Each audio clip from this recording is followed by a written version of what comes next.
మహాగణాధిపతయే నమః. ఓం గురుభ్యో నమః. ఓం శ్రీమాత్రే నమః. పరమేశ్వర స్వరూపమైనటువంటి జ్యోతిష, వాస్తు మరియు ఇతర అనేకమైనటువంటి శాస్త్రములను మనకు అందించినటువంటి మహర్షులకి నమస్కారం. హయగ్రీవ హయగ్రీవ హయగ్రీవేతియో వధేత్తస్య నిస్సరతే వాణి జనుకన్యా ప్రవాహవత్. అరుణాం కరుణాతరంగితాక్షీం ధృతపాశాంకుశపుష్పబాణచాపాం అనిమాదిభిరావృతాం మయూకైః అహమిత్యేవ విభావయే భవానీం. శ్రీమాత్రే నమః. ప్రేక్షకులకి ఆ లలితాంబిక అమ్మవారి యొక్క అనుగ్రహం పరిపూర్ణంగా కలగాలని మనస్ఫూర్తిగా కోరుకుంటూ మనం ఈరోజు చెప్పుకోబోయేటువంటి టాపిక్ ఏమిటి అంటే 12 లగ్నాల వారికి ఆయురారోగ్యాలతో ఉండడానికి, ఇటువంటి అనారోగ్యాలు రాకుండా ఉండడానికి చేసుకోవాల్సిన పరిహారాలు ఏమిటి.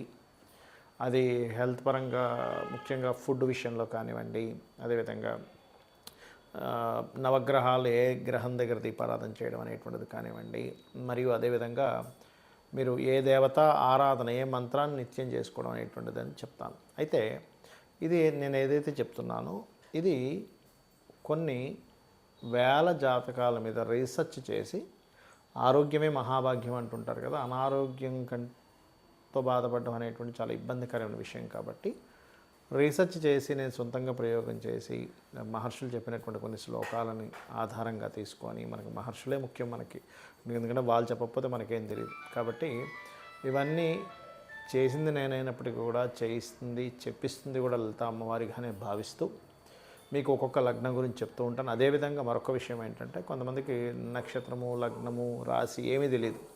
అలాంటి వారు కూడా ఏం చేసుకోవాలి అనేటువంటిది వీడియో ఎండింగ్లో చెప్తాను. వీడియో ఎండింగ్ వరకు వినండి. మిథున లగ్నము, మిథున రాశి. మిథునం వారికి ఎప్పుడు చెప్తుంటాం, వీళ్ళు తెలివితేటలు, నాలెడ్జ్, వీళ్ళకి ఎంతసేపు విద్య నేర్చుకోవడం, ఇవి ఇంట్రెస్ట్ ఎక్కువ ఉంటుందని. అయితే మన కాన్సెప్ట్ ఏంటంటే హెల్త్. అయితే ఇక్కడ హెల్త్ని ఇబ్బంది ఇచ్చే కారకుడు ఎవరవుతారు, హెల్త్ని తగ్గించే కారకులు ఎవరవుతారు అంటే, మీకు హెల్త్ ఇష్యూస్ అంతా కూడా ఏదైనా ఒక పెయిన్ ఉంటుంది మిథునం వారికి, ఏదో ఒక దెబ్బ తగులుతుంది, ఏదో పెయిన్ ఉంటుంది, లేదా బీపీ లెవెల్స్ ఎక్కువగా ఉంటాయి మిథున లగ్నం వారికి. ఎందుకు? షష్టమ లాభాధిపతి కుజుడయ్యాడు. మార్స్ ఎప్పుడైతే ఉండి కాస్త లగ్నానికి కనెక్ట్ అయితే ఇంకా ఎక్కువగా ఉంటాయి. మరి వీళ్ళు భయపడాలా అంటే, కుజుడి యొక్క కనెక్టివిటీ ఉన్న వాళ్ళకి న్యాచురల్గానే బీపీ లెవెల్స్ ఎక్కువగా ఉంటాయి. అలా అని అశ్రద్ధగా ఉండకండి, కానీ న్యాచురల్గా ఉంటాయి వాళ్ళకి. మీరు గమనించవచ్చు, నేను రీసెర్చ్ చేశాను ఒక 10,000 జాతకాల మీద. కుజుడు కనెక్టివిటీ ఉంది, బీపీ లెవెల్స్ ఆటోమేటిక్గా చిన్నప్పటి నుంచి ఎక్కువ ఉంటాయి. అలానే వాళ్ళు బీపీ లెవెల్స్ ఎక్కువ ఉందని విపరీతమైన కోపం ప్రదర్శిస్తారని దాని అర్థం కాదు. లోపల మీకు బ్లడ్ ప్రెషర్ ఎక్కువ ఉంది, అంత మాత్రం చేత వాళ్ళు కోపిష్ట్లను, గొడవ పెట్టుకునే వాళ్ళని అలా కాదు. గొడవ పెట్టుకునే వాళ్ళ స్థితి వేరే ఉంటుంది. మీకు శని కుజుల కలయిక, బుధ కుజుల కలయిక ఉంటే ఏంటంటే వాళ్ళు ఆర్గ్యుమెంటివ్ కాంబినేషన్కి వస్తే ఆర్గ్యుమెంట్ చేస్తారు. కానీ శని కుజుల కలయిక ఉంటే ఎప్పుడు ఏదో గొడవ పడుతుంటుంది. That is different cases. ఇక్కడ ఏంటంటే మనం అనారోగ్యం గురించి మాట్లాడుకుంటున్నాం కాబట్టి, మీకు అనారోగ్యాన్ని తగ్గించేటువంటి మంత్రం ఏమిటి? శ్రీమాత్రే నమః. సింపుల్. లేదా లలితా అమ్మవారి స్తోత్రాలు చేసుకోవడం, లక్ష్మీదేవి యొక్క అష్టోత్తరాలు చేసుకోవడం, ఇవి మీకు ఖచ్చితంగా అనారోగ్యాన్ని తగ్గించేటువంటి స్థితిని ఇస్తుంది. అదేవిధంగా పాయసాన్ని అమ్మవారికి నైవేద్యం పెట్టడం. మరి ఇక్కడ మనం ఇమ్యూనిటీని పెంచుకునే చేస్తున్నాం, కానీ లోపల ఏదైతే మనకు రోగానికి కారణమైందో దాన్ని కూడా తీసేయాలిగా. మనకు చూడండి, డాక్టర్ గారి దగ్గరికి వెళ్తే డాక్టర్ గారు ఏమంటారు, బాబు నువ్వు ఇది ఇన్ఫెక్షన్ పోవడానికి, ఇది నీకు బలం పెరగడానికి అని 2-3 రకాలు ఇస్తారు. అంటే ఏమిటి? లోపల ఇన్ఫెక్షన్ పోవాలి, మనకి శరీరానికి ఇమ్యూనిటీ పెరగాలి, బలం పెరగాలి అని తీసుకుంటున్నాం. అలాగే ఇక్కడ మార్స్ రిలేటెడ్ సంబంధించినటువంటి దానం ఇస్తూ ఉండాలి. అంటే ఏమిటి? కందులు దానంగా ఇవ్వడం. ఒక్కొక్కసారి కుజరాశుల్లో వేరే పాపగ్రహాలు ఉంటాయి. అలాంటప్పుడు మీకు వృశ్చికంలో ఏ గ్రహం ఉందో చూసుకోవాలి మిథున లగ్నం వారు. ఆ గ్రహాలు కూడా ఇవ్వాల్సి వస్తుంది ఒక్కోసారి. ఆ రకంగా చూసుకుంటూ ఉండాలి. అదేవిధంగా గోవులకు కాస్త దేశీవాలి గోవుకి క్యారెట్లు తినిపించడము. అదేవిధంగా ఏదైనా లక్ష్మీనరసింహస్వామి ఆలయానికి వెళ్ళి అక్కడ ఏదైనా మీరు సేవ చేయగలగడము. స్కందుని యొక్క ఆరాధన, అమ్మవారి యొక్క ఆరాధన ఎక్కువగా చేస్తూ ఉండడము. వీలైనంత మట్టుకు మీరు ఈ క్యారెట్స్ అని, బీట్రూట్స్ అని ఇట్లాంటివన్నీ కూడా గోవులకు తినిపించడము. సహజంగా ఏమవుతుందంటే వీళ్ళకి పూర్వజన్మ కర్మతో లింక్ కదా, కాబట్టి అనవసరంగా ఏదైనా గొడవలోకి ఎంటర్ అయ్యి వీళ్ళకి వచ్చేటువంటి ఆపర్చునిటీస్, వీళ్ళకి రావాల్సినవన్నీ పోగొట్టుకుంటూ ఉంటారు. కాబట్టి ఇది మెయిన్గా చూసుకుంటూ ఉండాలి. ఇక మీరు చేయవలసినటువంటి దేవతా ఆరాధన ఏమిటి అని చెప్పి చూసుకున్నట్లయితే, పర్టికులర్గా ఇక్కడ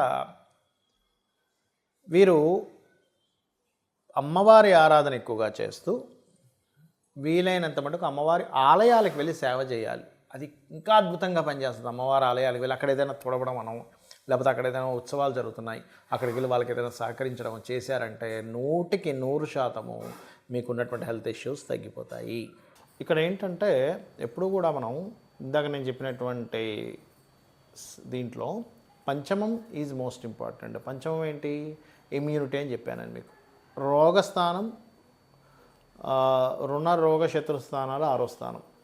అదేవిధంగా రోగాన్ని తగ్గించేటువంటి స్థానం ఎలా అయితే పంచమ స్థానం అవుతుందో ఇమ్యూనిటీ స్థానం, ఇమ్యూనిటీని తగ్గించే స్థానం 4వ స్థానం. అందుకే చూడండి, ఇంట్లో ఒక దగ్గర అలా ఉండిపోకు. 4000 అనేది కూర్చోవడం అనమాట. అంటే ఏమిటి? ఒక దగ్గర అలా కూర్చుండిపోయి ఉన్నా కానీ మనకి హెల్త్ ఇష్యూస్ వస్తుంటాయి, నడవాలి అంటూ ఉంటారు.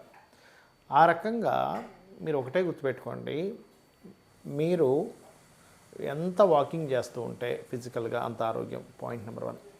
రెండవది ఏమిటి అంటే, నక్షత్రము రాశి ఏమీ లేదనుకునేటువంటి వారు ఖచ్చితంగా సూర్య నమస్కారాలు ఎక్కువగా చేయండి, సూర్యుడి యొక్క పోస్టర్స్ ఎక్కువగా చేయండి. మూడవది, ఇక్కడ ఒక్కొక్కసారి ఏమవుతుందంటే మనం ఎంత పంచమాధిపతిని తీసుకున్నా ఈ పంచమాధిపతి వెళ్ళి మరొక గ్రహంతో కలిసి ఉండి వాళ్ళ యొక్క పర్సనల్ చార్ట్ ద్వారా మారిపోతూ ఉంటుంది. ఇందాక నేను చెప్పినట్టుగా ఇప్పుడు మేషానికి సింహం మన రవి అని చెప్పుకున్నాము, వృషభానికి బుధుడు అని చెప్పుకున్నాము, మిథునానికి శుక్రుడు అని చెప్పుకున్నాము. ఇలా ఒక్కొక్క దానికి పంచమాధిపతి చెప్పుకున్నాం. అలాగే షష్టమాధిపతి ఎవరో అని తెలుసుకున్నాం. కానీ ఇక్కడ ఏమవుతుందంటే సమ్ టైమ్స్ ఈ పంచమాధిపతి ఇమ్యూనిటీ ఇవ్వవలసినటువంటి కారకుడే గనక మీకు వక్రించిన నక్షత్రాల్లో, గ్రహ నక్షత్రాల్లో లేదా వక్రించిన ప్లానెట్స్తో కనెక్ట్ అయి ఉన్నప్పుడు ఏమవుతుంది, దాన్ని ఆటో ఇమ్యూనిటీ డిజార్డర్ అంటారు. అంటే వాళ్ళ ఇమ్యూనిటీయే వాళ్ళ మీద దాడి చేస్తుంది. అప్పుడు అర్థం కాదరే ఏంటి ఇట్లాగా. అప్పుడు మనం ఏం చేయాలంటే అది ఏదైతే దాడి చేస్తుందో దానికి కూడా దానం ఇవ్వాల్సి వస్తుంది. ముఖ్యంగా 6వ స్థానాధిపతి ఎవరైతే అయ్యారో మీ లగ్నం నుంచి వాళ్ళకి దానం ఇవ్వడము, 5వ స్థానానికి సంబంధించిన మంత్ర సాధన చేసుకోవడం చేయండి. ఇందులో సమ్ టైమ్స్ పాపగ్రహ మధ్యన ఉంటుంది. ఒక్కొక్కసారి ఏమవుతుంటుందంటే అగ్నితత్వ రాశుల్లో ఉంటాయి కాంబినేషన్స్ అన్నీ. అలాంటప్పుడు హోమాలు చేయడం ద్వారా తగ్గుతుంది. భూతత్వ రాశుల్లో ఉన్నప్పుడు ముఖ్యంగా మీకు దానం ఇవ్వడం ద్వారా తగ్గుతుంది. వాయుతత్వ రాశుల వల్ల పర్టికులర్గా మీరు స్తోత్ర పఠనం ఏదైనా చాంటింగ్ చేయడం ద్వారా తగ్గుతుంది. జలతత్వ రాశులు తర్పణాలు, అభిషేకాలు చేయడం ద్వారా తగ్గుతుంది. మనకి అగ్ని, భూ, వాయు, జల, మేషము, సింహము, ధనస్సు అగ్నితత్వ రాశులు, వృషభము, కన్య, మకర రాశులు భూతత్వ రాశులు, మిథునము, తుల, అదేవిధంగా కుంభము వాయుతత్వ రాశులు, కర్కాటకము మరియు అదేవిధంగా మనకి జలరాశులైనటువంటి వృశ్చికము, మీనము అనేటువంటివి ఏవైతే ఉన్నాయో ఇవి జలరాశులు అవుతాయి. అంటే అగ్ని, భూ, వాయు, జల మేషం నుంచి వరుసగా తీసుకుంటే అగ్ని, భూ, వాయు, జల వరుసగా అవుతూ ఉంటాయి. అంటే మేషము, వృషభం, మిథునం, కర్కాటకం, అగ్ని, భూ, వాయు, జల. మళ్ళీ సింహం, కన్య, తుల, వృశ్చికం, అగ్ని, భూ, వాయు, జల. ధనస్సు, మకరం, కుంభం, మీనం, అగ్ని, భూ, వాయు, జల ఇలా తీసుకోవాలి. అయితే ఇక్కడ కొన్నిసార్లు మీకు దాన సంబంధించినవి అవనప్పుడు దానము వీటన్నిటితో కూడా ఇంకా సరిపోదు. ఎందుకంటే పూర్వజన్మ కర్మ వల్ల మనకి ఇది వస్తూ ఉంటుంది అనారోగ్యం అనేటువంటిది. అంటే పూర్వజన్మ కృతం పాపం వ్యాధి రూపేణ పీడితం. నేను చాలామందిని చూసా, చాలా ఎన్నో సంవత్సరాల నుంచి ఎక్సర్సైజులు కూడా చేస్తున్నామండి, కానీ నాకు ఎందుకు అనారోగ్యం వచ్చిందంటారు. ఎక్సర్సైజ్ చేయడం వల్ల మీకు రావాల్సిన పెద్ద అనారోగ్యం కూడా తగ్గుతుందో ఎటువంటి డౌట్ లేదు. కాకపోతే బాడీ ఫిట్నెస్ ఉంటుంది కానీ రోగం రాకూడదని రూల్ ఉండదు. ఎందుకు అంటే రోగం అనేటువంటిది మీ జన్మజాతకంలో ఉన్నటువంటి 6th lord 4th lord active అయ్యారా, 5th లార్డ్ డియాక్టివ్ అయిపోయాడా అనే దాని మీద ఆధారపడి ఉంటుంది. కాబట్టి ఒకటే గుర్తుపెట్టుకోండి, కొన్ని రోగాలకి లైఫ్ లాంగ్ చేసుకోవాల్సి వస్తుంది. కొన్ని మంత్రాలు కొన్నిటికి ఆ పర్టికులర్ పీరియడ్ వరకు చేసుకోవాల్సి వస్తుంది. అదేంటో తెలుసుకోవాలి. అదేవిధంగా అస్సలు రోగం రాకుండా మనకు ఉండాలి అంటే ముఖ్యంగా మీరు అర్థం చేసుకోవాల్సింది సూర్య నమస్కారాలు చేసుకుంటూ మనం తీసుకునే ఫుడ్ ద్వారా రోగం అనేటువంటిది వస్తుంది. గుర్తుపెట్టుకోండి, మనం ఎటువంటి ఫుడ్ తీసుకుంటున్నాము, అందులో మనకు కావాల్సినవి ఉన్నాయా లేవా, మనకు కావాల్సినవి మన బాడీని పాడు చేసే హాని చేసేవి తింటున్నామా. మరి అందరికీ అన్నీ తెలియదు కదా. అలాంటప్పుడు శాస్త్రంలో చెప్పింది ఏమిటంటే బాగా నవిలి మీరు తినేటప్పుడు క్రీమ్, అచ్యుత, అనంత, గోవింద అనే నామాన్ని అనుకుంటూ తినండి.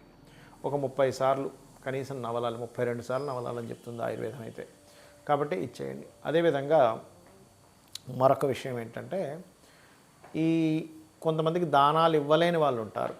ఏమండి మేము దానం ఇవ్వలేను, నా దగ్గర డబ్బులు లేవు, కానీ అనారోగ్యంతో బాధపడుతున్నాను అనుకునేటువంటి వారు ఓం సర్వవ్యాధి ప్రశమని సర్వమృత్యు నివారిణి అగ్రగణ్య అచింత్య రూప కలికల్మషనాశిని నమః చేసుకోవాలి.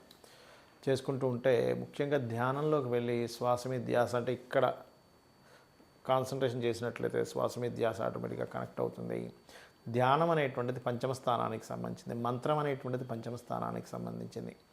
అదేవిధంగా మీరు ఏదైనా చాంటింగ్ చేస్తున్నారు పంచమ స్థానానికి సంబంధించింది. కాబట్టి ఏంటి ఈ ధ్యానము మంత్రం ఇవి చేయడం ద్వారా కూడా మీకు చాలా మటుకు పూర్వజన్మ కర్మలు దగ్ధమవుతాయి. అందులో ముఖ్యంగా లలితా సహస్రనామాలు, సూర్య నమస్కారాలు, మీకు దగ్గరలో ఆలయం ఏదైనా ఉన్నట్లయితే ఆ యొక్క ఆలయాలకు వెళ్ళి అక్కడ మీరు ఏదైనా సరే మీకు తోచినటువంటి పరిహారం చేయడము, అంటే అక్కడ మీరు సేవ చేయడం ముఖ్యంగా చేసినట్లయితే ఖచ్చితంగా మీకు ఉన్నటువంటి అనారోగ్యాలు తగ్గాలని, అమ్మవారు మీకు తగ్గించాలని మనస్ఫూర్తి కోరుకుంటూ శ్రీమాత్రే నమః.